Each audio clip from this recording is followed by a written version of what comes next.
दोस्तों, चीनी ड्रैगन भारत को घेरने के लिए हर तरह की हथकंडे अपना रहा है। वो उसके पड़ोसी देशों पर कब्जा करके भारत को कमजोर करना चाहता है। चीन का दोस्त पाकिस्तान पहले से ही उसके जाल में फंसा हुआ है। दोनों मिलकर भारत के लिए परेशानी खड़ी करते रहते हैं। वहीं श्रीलंका को डुबोकर वहां अपना कब्जा जमाकर चीन ने अपनी हरकत पूरी दुनिया के सामने ला दी है। यहां से भी वो भारत के लिए परेशानी खड़ा करता रहता है। तिब्बत पर भी चीन अपना हक मानकर वहां कुंडली मारकर बैठा है और अब ये नेपाल में भी अपने पैर पसारने में लगा हुआ है। यहां चीन अपना प्रभाव बढ़ाने के लिए पूरी तरह से हथकंडे अपना रहा है। दूसरे देशों पर कब्जे की फिराक में रहने वाला चीन अपनी महत्वाकांक्षाओं को पूरा करने के लिए नेपाल में सारी हदें पार कर रहा है। नेपाल के अंदर भारत के सीमावर्ती इलाकों में बौद्ध धर्म का प्रचार, रेडियो के जरिए एजेंडा सेट करना, चीनी भाषा की ट्रेनिंग जैसी अलग अलग एक्टिविटीज से चीन अपनी पैठ बनाने की मुहिम में जुटा है। कई जगहों पर नेपाल की जमीन हड़पने की गुपचुप कोशिश का खुलासा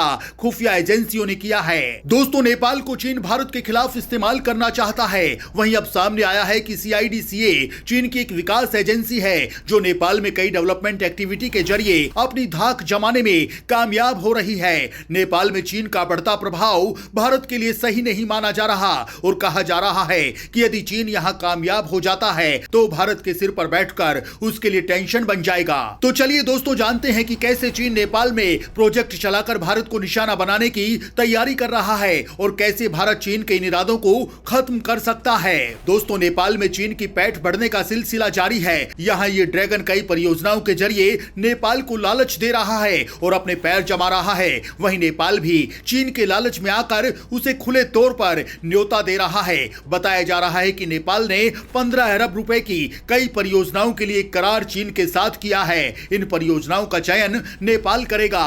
करार पर चीन में नेपाल के राजदूत विष्णु पुकार श्रेष्ठ और China international development cooperation agency यानी CIDCA के अध्यक्ष लुओ झाओ हुई ने बीजिंग में हस्ताक्षर किए। चीन में नेपाली राजदूत विष्णु पुकार श्रेष्ठ के मुताबिक नेपाल सरकार और CIDCA के बीच बीजिंग में आर्थिक और तकनीकी सहयोग के लिए एक समझौते पर हस्ताक्षर किए गए हैं। नेपाली राजदूत ने बताया कि चीन ने जो सहायता राशि दी है उसे 2022 में ही खर्च किया जाना था, लेकिन समझौते पर हस्ताक्षर में हुई देरी के कारण इस राशि का उपयोग 2023-24 में किया जाएगा।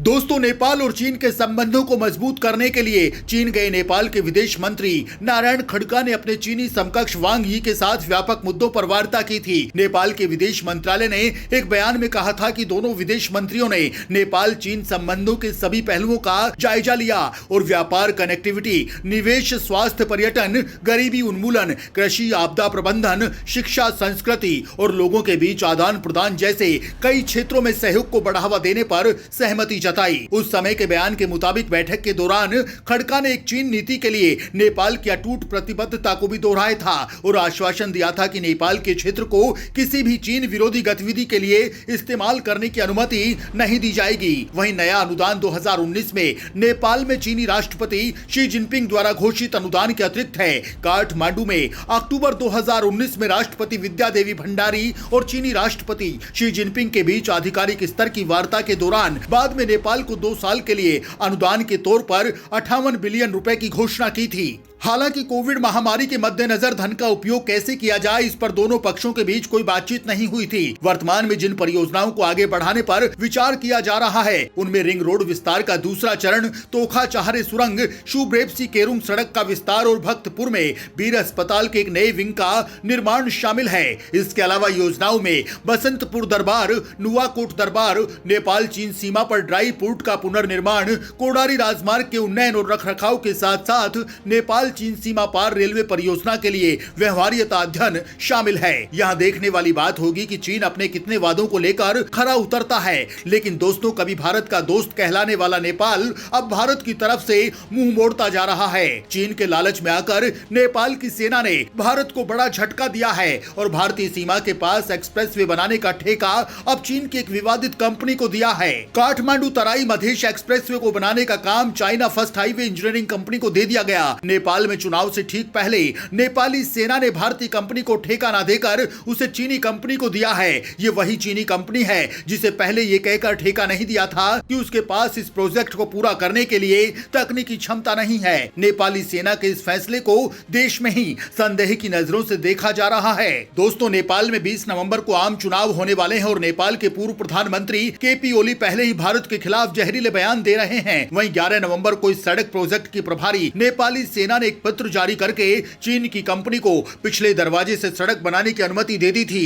नेपाली सेना ने जिन कंपनियों के प्रोजेक्ट को खारिज किया वे अब कोर्ट में जाने की तैयारी कर रही हैं। इतना ही नहीं, नेपाल सीमा पर चीन अपना प्रभाव बढ़ाने के लिए तरह तरह के हथकंडे अपना रहा है। खुफिया एजेंसी से जुड़े सूत्रों के मुताबिक नेपाल के करीब 7 जिलों में चीन द्वारा अपना वर्चस्व बढ़ाकर भारत विरोधी गतिविधियों की जमीन तैयार करने की जानकारी एजेंसियों को मिली है। चीन नेपाल के शैक्षणिक संस्थानों, मीडिया, सोशल सेक्टर के साथ साथ पर्यटन के क्षेत्र में अपना प्रभाव बढ़ाने में लगा है। नेपाल के स्कूलों के पाठ्यक्रम में चीनी भाषा के कई कोर्स पढ़ाए जा रहे हैं। नेपाल के कई अखबारों और रेडियो स्टेशन के माध्यम से चीन की तारीफ का एजेंडा सेट किया जा रहा है। नेपाली मीडिया के जरिए भारत के खिलाफ दुष्प्रचार किया जा रहा है। सूत्रों ने कहा कि चीन की तरफ से नेपाल के सीमावर्ती इलाकों में नए नए रेडियो स्टेशन खोले गए हैं। नेपाल के लोगों में चीन के खिलाफ नाराजगी ना बढ़े, इसलिए कई स्वयंसेवी संगठनों की मदद भी इस काम में ली जा रही है।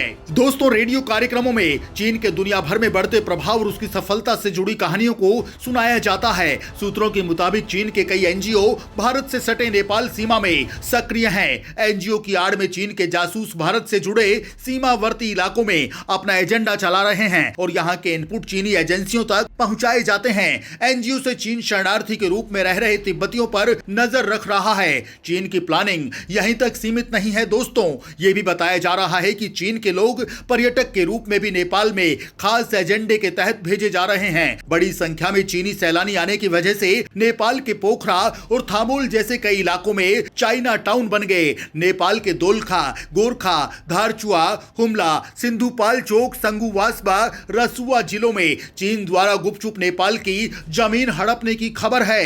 चीन की तरफ से नेपाल के बॉर्डर इलाकों की जमीन हड़पने की रिपोर्ट के बाद से नेपाल के इन इलाकों में नए नए रेडियो स्टेशन खोले गए हैं। इनके जरिए वो नेपाल के लोगों में चीन के खिलाफ बढ़ती नाराजगी को दूर कर रहे हैं और चीन की तारीफ वाले कई कार्यक्रम प्रसारित किए जा रहे हैं। दोस्तों, विशेषज्ञों का कहना है कि चीन का मकसद नेपाल की सहायता करना नहीं बल्कि अपने बाजार के लिए रास्ता खोलना है और सड़क और अन्य निर्माण कार्यों के बहाने नेपाल में दखल बढ़ाना है। चीन ने नेपाल में चीनी भाषा की ट्रेनिंग कार्यक्रम को बढ़ावा देने के लिए चीनी भाषा शिक्षकों का वेतन खुद देने का कार्यक्रम भी शुरू किया है। इसकी वजह से नेपाल के कई स्कूलों में चीनी भाषा सीखना अनिवार्य कर दिया गया है। चीन की यह बढ़त भारत के लिए परेशानी खड़ी कर सकती है। वो नेपाल के जरिए भारत में अपना माल बेचेगा। इसके साथ ही नेपाल और चीन की नजदीकी भारत के लिए नुकसानदायक ही रहेगी। दोस्तों, वहीं नेपाली कांग्रेस के वरिष्ठ नेता प्रकाश मान सिंह ने कहा है कि वो भारत के साथ ही साथ चीन से भी अच्छे संबंध बनाए रखेंगे। उनका कहना है कि नेपाल